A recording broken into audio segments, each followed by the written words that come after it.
우리가 계속적으로 지금 창세기를 바라보고 있는데요. 한번 복습을 해보면 당대 은이요 완전한 자요 하나님께 동행했던 노아, 모든 인간들의 마음에 악한 생각을 품었던 영적으로 어둡고 타락한 시대에 축구장 크기보다 더 큰 방주를 지으라는 하나님의 명령에 절대적으로 순종을 했습니다.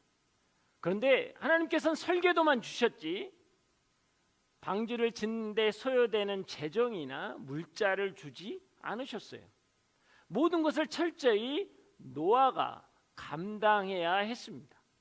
노아는 방주를 짓는데 어떠한 이의도 제기하지 않고 사람들의 조롱과 비난 앞에서 자신의 인생과 물질과 시간을 하나님께 기꺼이 드렸던 사람입니다. 수많은 동물과 함께 제한된 공간에서 1년 17일을 방주에서 천정에 나 있는 유일한 창 하나를 바라보며 하나님께 집중했던 하늘의 사람이었습니다. 그에게 주어진 매일의 삶, 그 오늘을 믿음으로 살았던 노아는 인류의 두 번째 시조가 되었고, 뱀의 후손이 다 사라져 버린 그 땅 가운데 여자의 후손으로서 새로운 미래와 희망의 날들을 설계해 나아갔습니다. 사랑하는 여러분, 그러나 안타깝게도 방주에서 나오고 난 후에 시간이 지났지요. 시간은 많이 흘렀고 그의 인생의 3분의 1을 하나님으로 살았던 노아는 인생의 3분의 1을 땅의 사람으로 살게 됩니다. 지나온 시간들 속에서 경험되지 않은 많은 것은 하나님을 신뢰함으로 그가 나아갔기 때문에 믿음 안에 성장할 수 있었습니다. 그러나 그 경험은 때로는 자신의 소유가 커져서 삶의 자리에서 하나님을 의지하는 공간이 좁아지는 영적인 교만으로 빠질 수 있는 것이라는 겁니다. 여러분, 신앙은 그렇습니다. 매일매일이 새롭습니다. 그래서 하나님을 신뢰해야 합니다. 그 하나님의 신뢰함으로 나아가기 때문에 우리는 그 신뢰함 속에서 하나님을 영적으로 깊이 사모하고 만날 수 있는 영적 성숙을 가져올 수 있습니다. 그러나 반대로 우리의 삶들이 많은 경험과 지식과 이해를 통해서 우리가 살아가다 보면 나도 모르게 나의 삶의 영역에서 하나님을 신뢰하는 자리들이 여러분 조금씩 좁아질 수 있다라는 것이죠. 노아는 지속적으로 독주를 마시며 인사불성이 되어서 자신의 하체를 드러낼 정도로 자기 통제를 상실한 땅의 사람이 되어버렸습니다. 자신의 수치를 드러낸 아들과 그 손자를 저주하기 시작했고, 내 자손들은 종의 종이 되리라 라는 너무나 끔찍한 선포를 했습니다. 이 저주는 하나님의 심판으로 땅에서 없어진 뱀의 후손들, 그들에게 했던 저주였다라는 것이죠. 그래서 노아의 실수는 땅에서 사라졌던 뱀의 후손들, 뱀의 저주를 이어갈 사람들을 리액티베이션, 재활성화해버린 어처구니 없는 일이 일어나 버렸습니다. 홍수 이후의 재창조의 역사에 섰던 노아가 홍수 이후에 죄의 상태로 되어버리는 역사를 일으켰다라는 것이죠. 여러분, 함은 어떻습니까?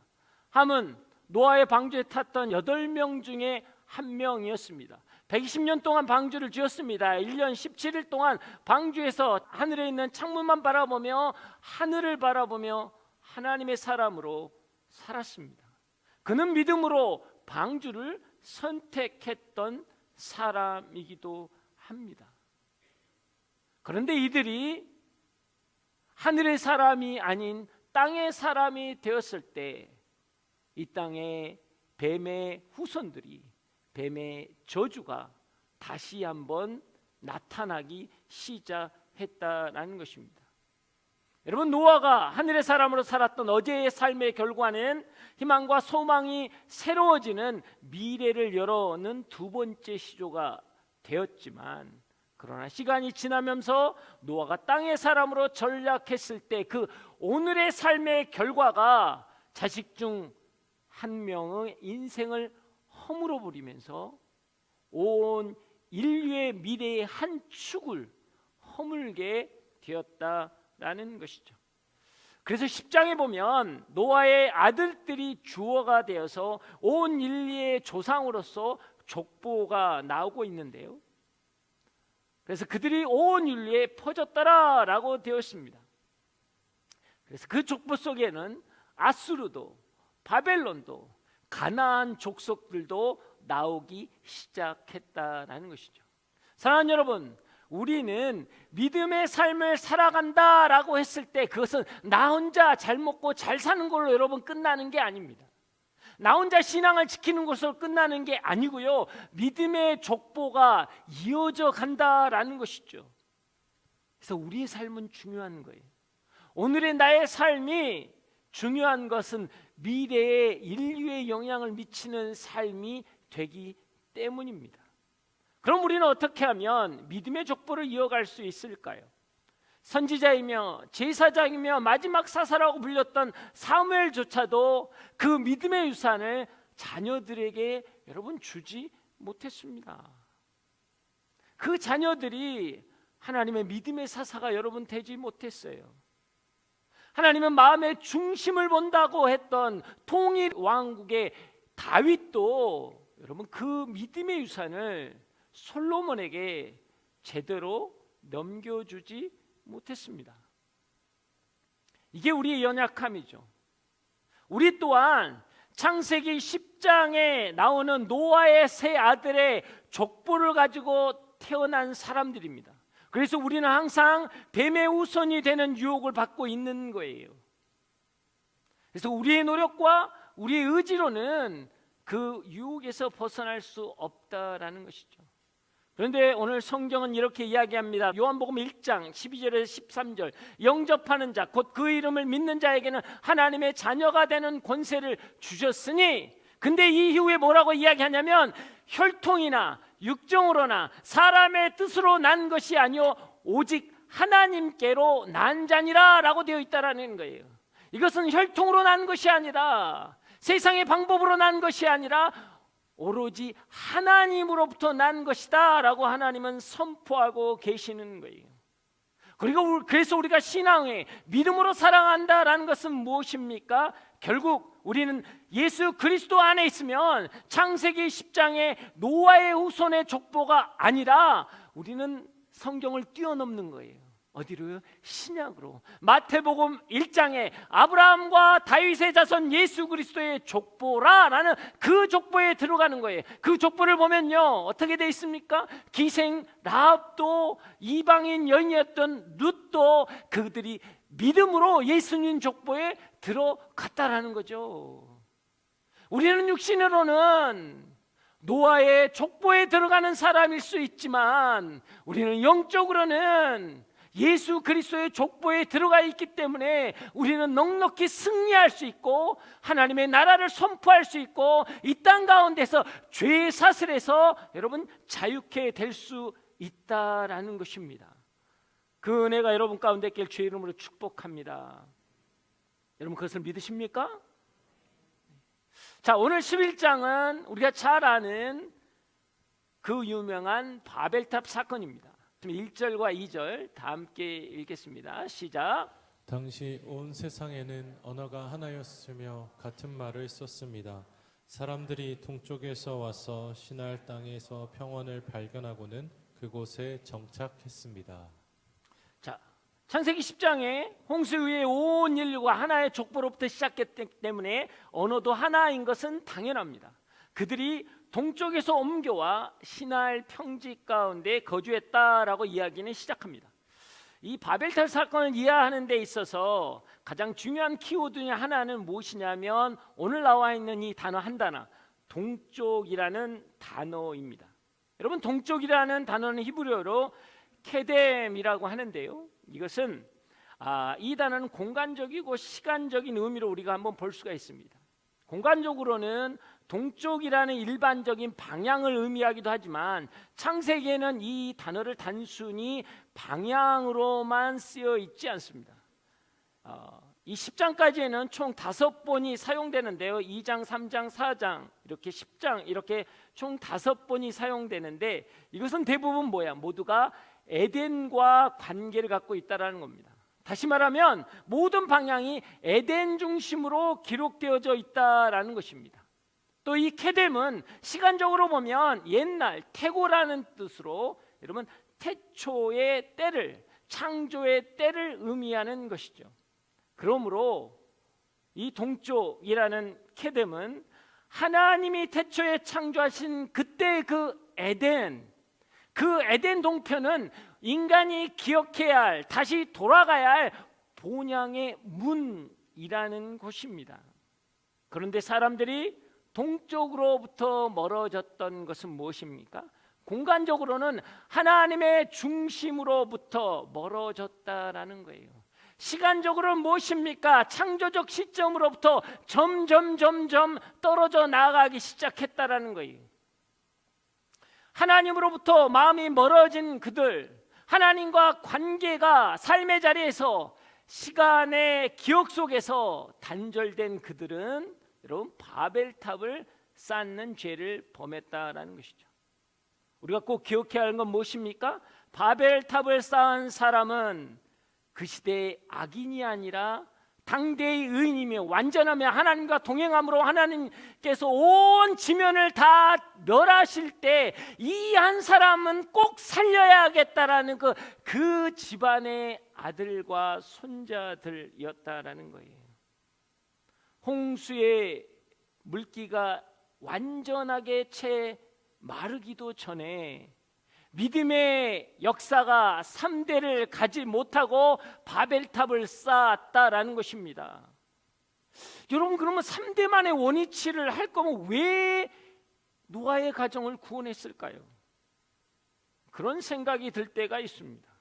사랑하는 여러분, 죄는 순화되는 것이 아니라 시간이 될수록 악화된다라는 것을 기억하십시오. 우리는 때로는 그렇습니다. 시간이 지나면 좀 나아지겠지, 좀 상황이 바뀌면 나아지겠지. 아니요, 그렇지 않아요. 죄의 씨앗이 한번 우리 안에 심겨지면요, 그것은 절대로 순화되지 않습니다. 시간이 가면 갈수록, 상황이 바뀌면 바뀔수록 우리 안에 점점 악화된다라는 거예요. 왜냐하면 죄라는 것은요, 행위에 의한 경중의 정도가 아니라 하나님을 떠난 인간의 상태이기 때문이에요.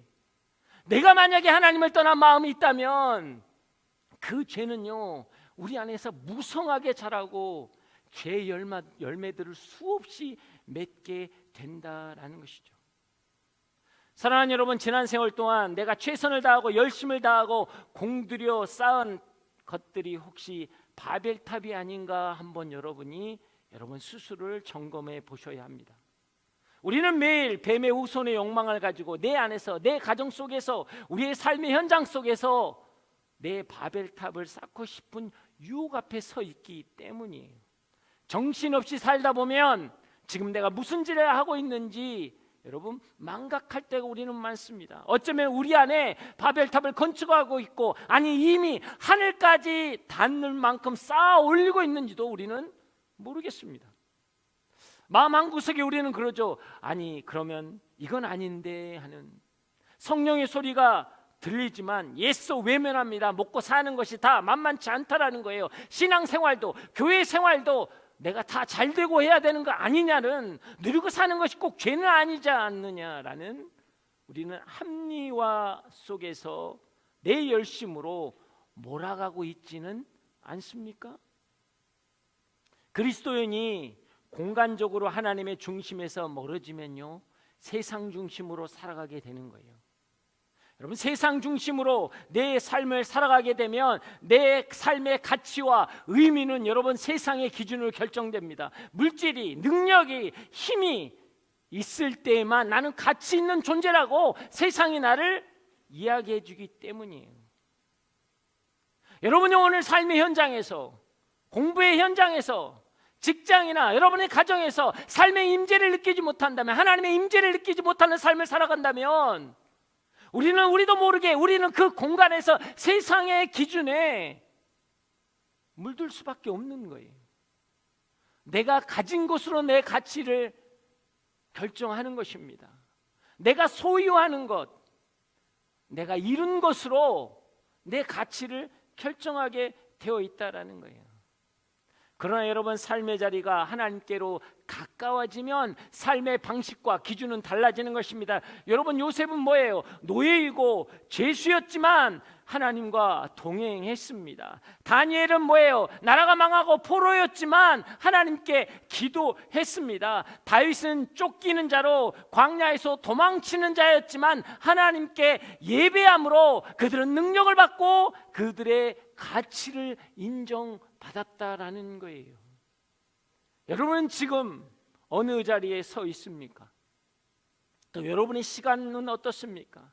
시간의 시작점이 세상이 되는 순간 우리는 시간이 갈수록 초조해야 되는 거예요. 왜? 이 시간에 맞게 내가 이루어진 게 없기 때문에, 이 시간에 맞게 내가 졸업을 해야 되고, 이 시간에 맞게 내가 직장을 가져야 되고, 이 시간에 맞게 내가 결혼하지 않으면 나는 뭐예요? 실패자고, 나는 뭐예요? 루저이기 때문이죠. 패배자이기 때문이죠. 그래서 우리는 항상 초조한 거예요. 시간의 초조함 속에 있습니다. 그러나 그 시간의 시작점이 하나님이 되는 순간 시간에 대한 개념은 달라지는 거예요. 모세는 80세 때 민족을 이끄는 부르심의 사명을 받은 사람입니다. 아브라함은 100세 때 언약의 자손인 이삭을 낳은 사람이에요. 갈렙은 85세 때 저 아무도 가기 싫어하는 전 헤브론, 저 땅을, 저 산지를 나에게 주시옵소서라고 인생을 다시 시작할 수 있었다라는 거예요. 왜? 그의 시작점이 하나님이었기 때문에. 여러분의 시간이 하나님의 시작점이 된다면 여러분의 인생은 달라지는 거예요. 이스라엘 백성이 출애굽하고 나서 광야에서 안타까운 게 무엇이었습니까? 430년의 이 애굽의 생활 속에서 그들의 시작점은요, 애굽이었다라는 거예요. 그래서 그들은 항상 불평이 뭐였습니까? 애굽에서는 이러지 않았는데, 애굽으로 돌아가는 게 좋은데 라는 것이었어요. 하나님은 그래서 그들에게 뭐라고 이야기합니까? 나는 너는 아브라함과 이삭과 야곱의 하나님이다. 너희의 시작점은 그게 아니다라는 거예요. 아브라함을 불러서 민족이 열방의 아버지가 되고 너를 통해서 민족이 축복을 받을 거라고 하신 그 하나님이 너의 시작점이다라고 이야기를 하고 있는데도 불구하고 이스라엘 백성은 내 육신의 시작점에 매여 있을 때 그들은 하나님의 꿈을 품지 못했다라는 것입니다. 여러분, 바벨탑의 안타까움은 그건 거예요. 공간적으로 하나님과 멀어진 거예요. 시간적으로 하나님과 멀어진 거예요. 내 기억 속에는 이미 뭐예요? 하나님의 시간이 아닌 세상의 시간이 있는 거예요. 여러분의 기억은 어떻습니까? 여러분의 기억 속의 시간은 어떻습니까? 나의 직장과 나의 학업과 나의 학력과 내 가정의 어떤 조건들, 그게 내 시간 속에 있다면 나는 항상 불가능해 사는 거예요. 그래서 뭐예요? 두렵기 때문에 바벨을 쌓는 거예요. 내 힘으로 쌓는 거예요. 내 능력으로 쌓아야 되는 거예요. 하지만 내 공간이, 내 시간이 하나님으로부터 시작된다면 우리 인생은 달라질 것입니다. 그 은혜가 여러분 가운데 있길 주의 이름으로 축복합니다. 성령이 여러분의 시간과 여러분의 공간을 주장하기를 주의 이름으로 축복합니다. 두 번째, 그들에게 안타까운 죄는 어떤 것이었냐? 3절 말씀 한번 읽어보겠습니다. 3절 다 함께 읽겠습니다. 시작. 그들이 서로 말했습니다. 자, 우리가 벽돌을 만들어 단단하게 굽자. 그들은 돌 대신 벽돌을, 진흙 대신 역청을 사용했습니다.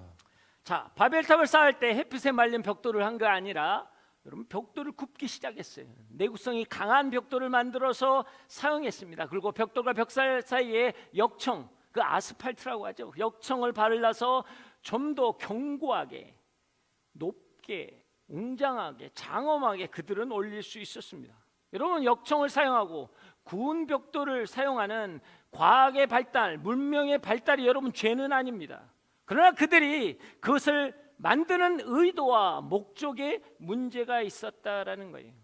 사람들은 무엇입니까? 물의 영향을 받지 않는 벽돌을 굽고 역청으로 그들을 바르는 거예요. 마치 노아의 방주처럼 그들은 그렇게 하기 시작한 거예요. 앞으로 비와 홍수로부터 너희들이 휩쓸어가지 않도록 보호하시겠다는 하나님의 약속, 다시는 물로 심판하지 않겠다는 노아에게 주셨던 그 약속, 그것을 믿지 못하는 거예요. 스스로 구원을 이루는 자구책을 만들기 시작했다는 것입니다. 하나님이 나를 보호해 주시겠다는 그 막연한 약속을 붙들 바에는 내 손으로 직접 구워 만든 벽돌과 역청으로 나를 보호하겠다는 거예요. 이게 참 재밌지 않습니까? 노아가 왜 역청을 사용했습니까? 물로 심판하시겠다는 하나님의 말씀을 믿었기 때문입니다.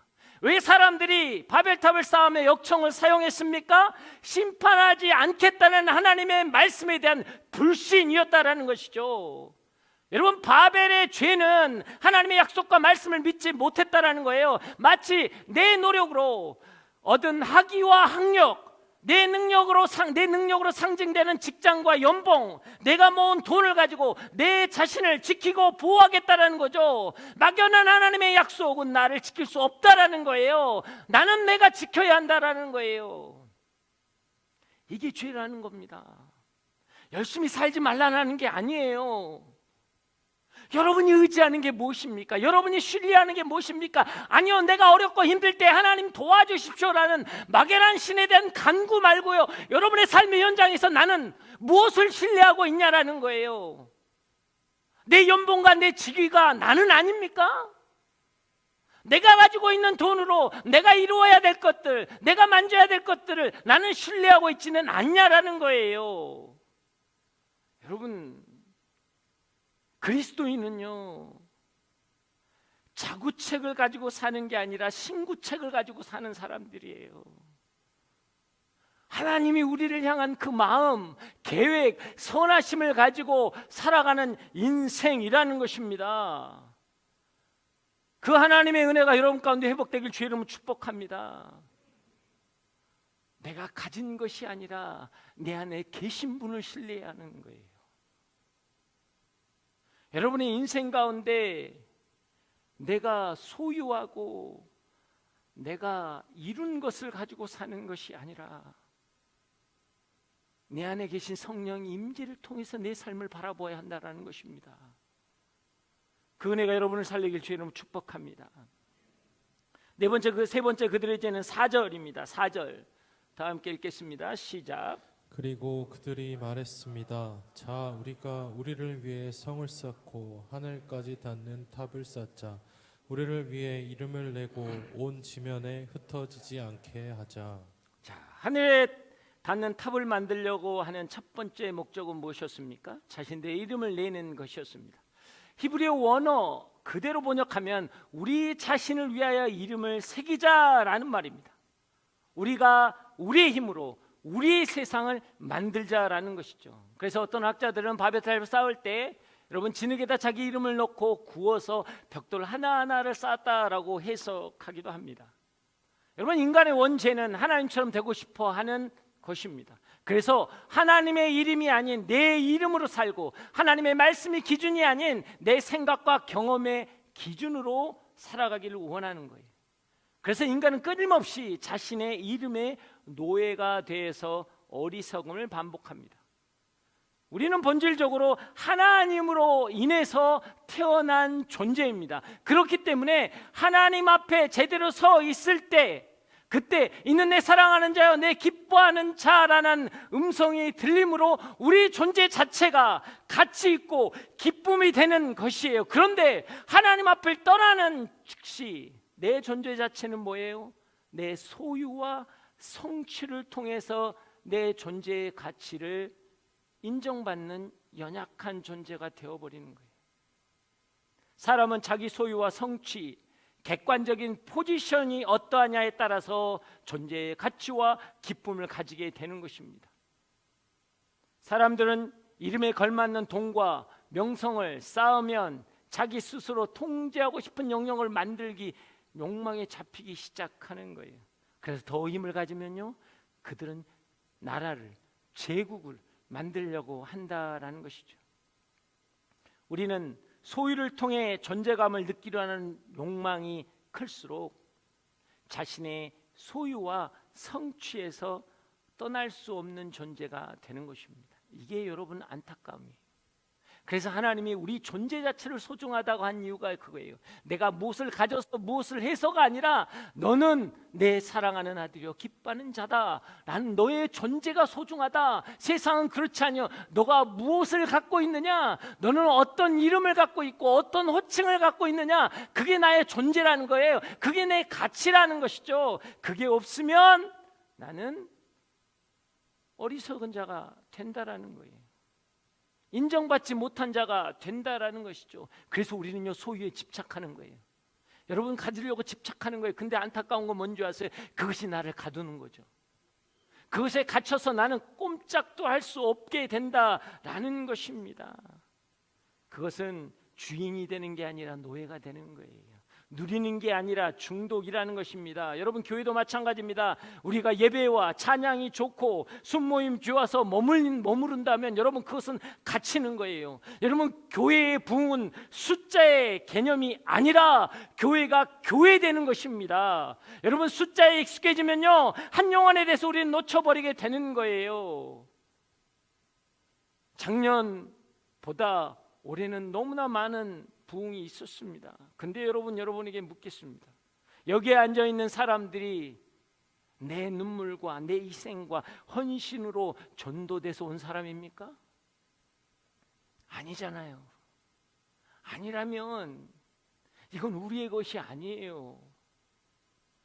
우리는 좋은 것을 누리려고 온지 모르겠습니다. 죄송하지만 여러분 그것은 교회가 아닌 거예요. 그래요. 좋은 예배와 좋은 찬양과 좋은 설교와 좋은 순모임 그것에 머물러 있다면 우리 또한 동일하게 우리도 서로 바벨탑을 쌓고 있는 거예요. 그래서 저희 하반기에는 저는 사실 전도 집회를 별로 좋아하지 않습니다. 왜냐하면 그때 쫙 모여갖고 확 해도 나중에 보면 남는 사람 별로 없거든요. 그래서 한 영혼에 대한 것이 되게 저는 중요합니다. 하지만 여러분 올해 이 하반기에는 꼭 제가 하고 싶은 게 있어요. 내가 다 한 영혼을 전도하겠다. 올해가 가기 전에 단 한 영혼을 전도하겠다. 내가 눈물로, 내가 기도로, 내가 헌신으로. 여러분 이게 교회가 사는 거예요. 교회가 교회 되게 하는 거예요. 우리도 어느 순간에 이제 숫자가 늘어났기 때문에 이제는 관심이 없어요. 새로운 사람에 대해서. 한 영혼에 대한 숫자에 대해서 우리는 불감증이 생긴다라는 거죠. 누가 왔는지 누가 갔는지 그게 나에겐 중요하지 않아요. 여러분 교회가 작든 크든 이것은요 큰 오류라는 거예요.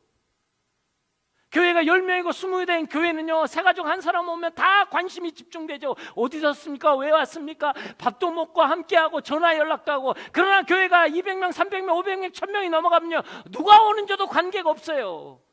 숫자에 익숙해지면요 한 영혼에 대해서 우리는 상실하게 된다라는 거예요. 여러분 그게 교회라면 우리는 교회 기능을 상실한 것입니다. 결국은 우리는 이곳에 머물기 위해서 온 사람들이라는 거예요. 아니요, 그렇지 않아요. 우리는 그런 사람들이 아니라는 것입니다. 교회가 교회되지 못하고 순이 되지 못하면 교회도 순도 여러분 바벨이 될 수 있는 것입니다. 성경에서는 어떤 사람들의 이름이 남아 있습니까? 하나님의 나라와 예수 그리스도만 증거했던 그 사람들의 이름이 남아 있다라는 것이죠. 하나님은 그 이름을 생명책에 기록했다라고 이야기하는 거예요. 여러분 신앙은 자신의 이름을 내세우지 않고 그리스도인이라는 이름을 내세우는 것입니다. 그리스도인은 자기의 이름을 높이지 않고 하나님의 이름을 높이는 자라는 거예요. 그래서 우리 공동체는 여러분 변화되어야 하는 것입니다. 두 번째로 하늘을 닿는 탑을 쌓는 두 번째 목적은 무엇이었습니까? 지면에 흩어지지 않게 하자라는 거예요. 이것은 뭐예요? 노아 홍수 위에 하나님께 주셨던 축복을 거절하고 하나님의 명령을 거역하는 것입니다. 하나님께서 노아 홍수 위에 노아에게 주셨던 언약이 무엇입니까? 생육하고 번성하고 온 땅에 충만하라, 온 땅에 흩어져서 충만케 되라 라고 말씀하셨어요. 흩어짐이 축복이라는 거죠. 그런데 노아의 후손들은 뭐예요? 흩어는 것이 마치 형벌인 것처럼 왜곡되고 변질시킵니다. 우리가 흩어지지 않게 하나 되기 위해서 우리는 이것을 만들어야 한다는 것이죠. 하나님의 나라의 확정을 거부하고 자신의 제국을 만들겠다라는 것입니다. 자기 자신의, 자기 존재에 대한 확신과 함께 하나님의 존재에 대한 불신이라는 거예요. 여러분, 교회의 교회됨을 여러분 잃지 마십시오. 사랑하는 여러분, 우리는 지금도 바벨의 유혹이 있습니다. 사람들은요, 신국이 아닌 제국에 있기를 원합니다. 사람들은 믿음이 아닌 물질을 더 신뢰합니다. 사람들은 심판을 선포하는 사람보다 심판을 피하게 해주는 사람의 말에 집중하게 되어 있는 거예요. 사람들은 성전보다는 성읍에 들어가길 원합니다. 하나님의 나라를 세운 것보다는 바벨을 세우는 것을 원하는 거예요. 여러분, 우리는 어떻습니까? 여러분, 믿음으로 역청을 바르고 있습니까? 불신 때문에 여러분의 역청을 바르고 있습니까? 돈을 버는 것, 여러분 열심히 사는 것, 직장, 학교, 가정, 사회에서 정말 믿기 때문에 역청을 바르듯 열심히 있습니까? 아니면 믿지 못하기 때문에 여러분 그 역청을 바르고 있느냐라는 거예요. 하나님의 축복을 믿기에 이 땅 가운데 열심을 다해 살아가고 있습니까? 하나님의 축복을 믿지 못하기에 내 열심으로 살아가고 있느냐라는 거예요. 주님의 몸된 교회를 위해 모이기에 힘씁니까? 우리끼리 재밌으니까 제국을 세우듯 모이기에 힘쓰고 있느냐라는 거예요. 지금 우리는 어떤 모습에 서 있습니까? 왜 우리는 이 열심을 내고 있느냐 말이에요. 이거에 대한 분명한 해답을 우리는 가져야 하는 것입니다.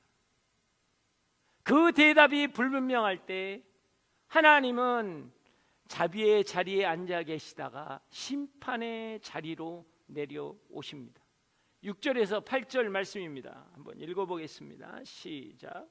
그리고 여호와께서 말씀하셨습니다. 저들이 한 민족으로서 모두 한 언어로 말하고 있어 이런 짓을 벌이기 시작했다. 그러니 이제 그들이 하고자 꾸미는 일이라면 못할 게 없을 것이다. 자, 우리가 내려가서 거기에서 그들의 언어를 혼란하게 해 서로 알아듣지 못하게 하자. 그리하여 여호와께서는 그들을 그곳에서부터 온 땅에 흩어버리셨습니다. 그들은 성 쌓는 것을 그쳤습니다. 자, 하나님께서는 언어를 혼란시켜서 그들을 흩어버렸다라는 거예요. 왜 그렇게 하셨느냐? 여기 굉장히 중요한 포인트. 제가 4절에서 이야기 안 하고 여기 넘어왔는데 4절에 보면 그들이 탑을 쌓을 때 하늘에 닿게라고 되어 있어요. 자, 하늘에 닿게라는 이 언어는 일반적으로 신앙적인 표현이고 여러분 예배적인 표현입니다. 고대 근동 문헌에 보면 이 바벨이라는 이름은 신의 문이란 뜻을 가진 카딘기르키라는 것으로 불리었어요. 바벨을 카딘기르키라고 불렀는데 그건 신의 문이라는 거죠. 결국 뭐예요? 바벨탑은 하나님을 대신해서 자신들이 만든 신을 섬기겠다는 여러분 우상 숭배의 현장이었다는 거예요. 하늘을 닿게까지 하는 그 웅장함과 거대함은 하나님을 향한 불신이 그만큼 크다라는 반증이었다라는 것입니다. 성공할수록 악이 된다는 거예요. 그들의 연합은 하나님의 축복을 무신하고 불신과 우상 숭배를 하기 시작했다라는 것입니다. 그래서 흩어지기 결정했다라는 거예요. 우리 예배가 그럴 수 있어요. 하나님이 빠지면 우리는 성공주의가 되는 것입니다. 너무나 안타까운 건 뭔지 아십니까? 우리는 하나님의 임재 없이도요 기쁨으로 찬양할 수 있어요. 우리는 성령의 교통함과 하나님의 음성을 듣지 못하고도 기도할 수 있습니다. 하나님의 말씀과 성령의 역사함 없이도요 우리는 사역할 수 있어요.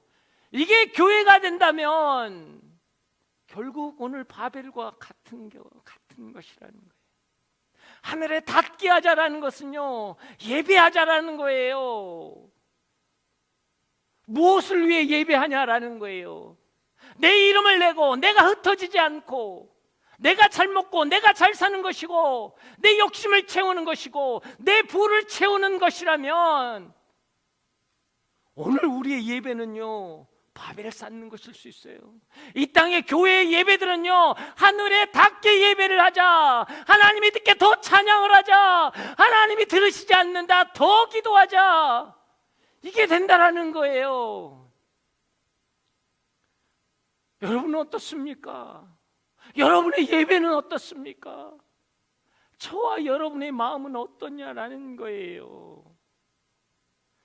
그래서 하나님은 흩으셨다, 이 흩어다라는 게 히브리어로 푸츠라는 단어인데요 산산조각내다라는 거예요. 마치 유리가 깨지듯이 너희를 산산조각 내어버릴 것이다. 너희가 세웠던 그 바벨을 산산조각 내버릴 것이다. 너희 마음에 품었던 그것들을 산산조각 내어버릴 것이다. 사랑하는 여러분, 그 하나님의 마음을 우리가 알아야 합니다. 이 땅은요 그렇게 산산조각난 세상에 죄의 결과로 산산조각이 나버렸습니다. 근데 하나님은요 그것을 어떻게 회복시켰습니까? 오순절 성령 사건을 통해서 바벨의 심판을 뒤엎고 회복하기 시작했어요. 오순절 성령 가끔 사건 통해서 뭐예요? 각 나라의 방언으로, 알지 못하는 방언이 아니에요. 각 나라의 언어로 언어를 통일성을 이루셨어요. 그리고 흩어졌던 것들을 모아서 교회를 세우십니다. 그들은 모이기에 힘쓰기 시작했다는 거예요. 산산이 흩어졌던 그들이 모이기 힘쓰기 시작한 것입니다. 그렇기 때문에 우리의 삶의 자리에서 바벨을 건설하는 게 아니라 하나님의 성전을 세우는 자가 되어야 하는 것입니다. 우리는 흩어지는 역사가 아니라 다시 모이는 역사를 이끌어내야 하는 거예요. 바벨을 위한 모임이 아니라 주님의 교회를 위하여, 선교적 사명을 위하여 우리는 모이는 일에 전심해야 돼요. 왜냐하면 우리의 사명은 죄로 마음과 관계와 삶이 산산이 흩어진, 산산이 깨어버진 그들을 모아야 하기 때문에 전도라는 건 그거예요. 우리가 복음을 증거한다라는 그거예요. 단순히 데려와서 부흥시키는 개념이 아니고요, 이 땅 가운데 죄로 산산이 깨어져 버린 그 가정, 그 인생, 그 삶을 하나님께로 다시 집중하고 모아서 회복시키는 하나님의 놀라운 역사를 경험하게 하는 것입니다. 여러분, 그 은혜가 우리 가운데 있길 주의 이름으로 축복합니다. 여러분, 그래서 우리는 성령 충만해야 돼요. 성령을 사모해야 합니다. 성령께서 우리에게 오시면 힘 주시고 능력 주시고 전신갑주를 입게 하는 것이에요. 성령 충만했던 그는, 세상의 학문에 무지했던 베드로, 그는 성령의 충만함을 가질 때 사내들임 공의 앞에서 당당하게 선포합니다. 그들은 깜짝 놀랍니다. 내가 아는 이는 그가 아닌데 어떻게 이가 이런 말을 할 수 있느냐. 엄청난 권세를 갖는 거예요. 노예이고 힘없던 로마에 있던 그리스도인들은, 그들이 여러분 원형 경기장에서 사자의 밥이 되는 고통과 아픔과 핍박 가운데 있으면서도 그들은 로마를 바꾸는 하나님의 거룩한 제국을 뚫고 나가는 강력한 역사의 능력자가 되었다라는 것입니다. 사랑하는 여러분, 세상의 어떤 학문과 가르침도 상담이나 의학으로도 바꿀 수 없었던 그 사람들을 변화시키는 능력이 성령의 능력이라는 거예요. 여러분, 병원에 가서 바꾸지 못합니까? 여러분이 우울증이나 질병이나 고통 때문에 세상의 영역에서 바꿀 수 없는 게 있습니까? 성령의 역사가 여러분을 바꿀 것입니다. 여러분 인생 가운데 좌절하고 낭망해서 내가 어찌할 바를 모르고 주저앉아 있습니까? 오늘 성령께서 여러분을 변화시킬 것이에요. 이게 오순절 성령 사건이고, 그 성령 사건을 통해서 교회가 세워졌고 예배가 세워졌고 하나님의 말씀이 증거됐다라는 거예요. 오늘 우리는 이 성령의 충만함을 가지고 다시 한번 모이게 힘쓰며 이 땅 가운데 산산이 부서진 영혼들을 회복시키는 거룩한 역사를 일으킬 것입니다. 그 은혜가 우리를 살릴 거예요. 믿으십니까? 여러분 믿으십니까? 여러분, 그 성령 가운데 함께 하십시오. 사도행전 2장 17절에서는 오늘 이렇게 말씀하십니다. 하나님의 말씀하시기를 말세 내가 내 영을 내 육체에 부어주려니 너희 자녀들은 예언할 것이요 너희 젊은이들은 환상을 보며 너희 늙은이들은 꿈을 꿀 것이다. 오늘 이 말씀이 우리를 회복할 것입니다.